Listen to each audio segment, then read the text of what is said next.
আমাৰ বিটিএসিৰ handloom and textile ডিপাৰ্টমেণ্টে বিভিন্ন কলেজত আজিকালি আমি ইণ্টাৰ্ণশ্বিপ কৰিছোঁ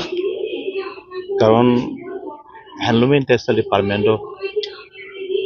আমি কলেজত কিছুমান কথা শিকাই আছোঁ কাৰণ আমি জানো আৰু চবেই জানে হ্যান্ডলুম এণ্ড টেক্সটাইল ডিপাৰ্টমেণ্টৰ কিছুমান ট্ৰেইনিং লোৱাৰ পাছৰ পৰা সেইটোৱে নিজৰ কেৰিয়াৰটো বনাই ল'ব পাৰে গতিকে তেনেকুৱা ইণ্টাৰেষ্টেড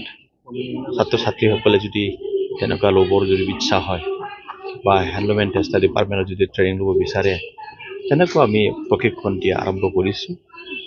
এৱাৰনেছ আৰম্ভ কৰিছোঁ ইয়াৰ দ্বাৰাও যে ভৱিষ্যত মানে কেৰিয়াৰ বনাব পাৰে সেইটো লৈ আমি বিভিন্ন কলেজত এই বস্তু শিক্ষাটো দি আছোঁ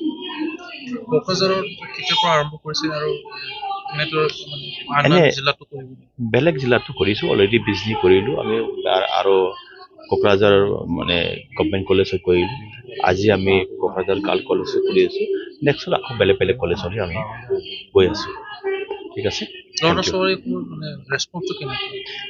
ছোৱালীৰ ৰেছপন্সটো বহুত পাইছোঁ বহুত আগত মানে তেওঁলোকে মানে আকলি লৈছে যে আমি আমাৰ তাতে আহক আমি বহুত ইণ্টাৰেষ্টেড তেনেকুৱা বেলেগ কলেজো আমাক মাতি আছে সেইদিনাটো আমি কোকৰাঝাৰ গভৰ্ণমেণ্ট কলেজত লৈছোঁ তেওঁলোকে বহুত মানে আগ্ৰহেৰে একচেপ্ট কৰিছে থেংক ইউ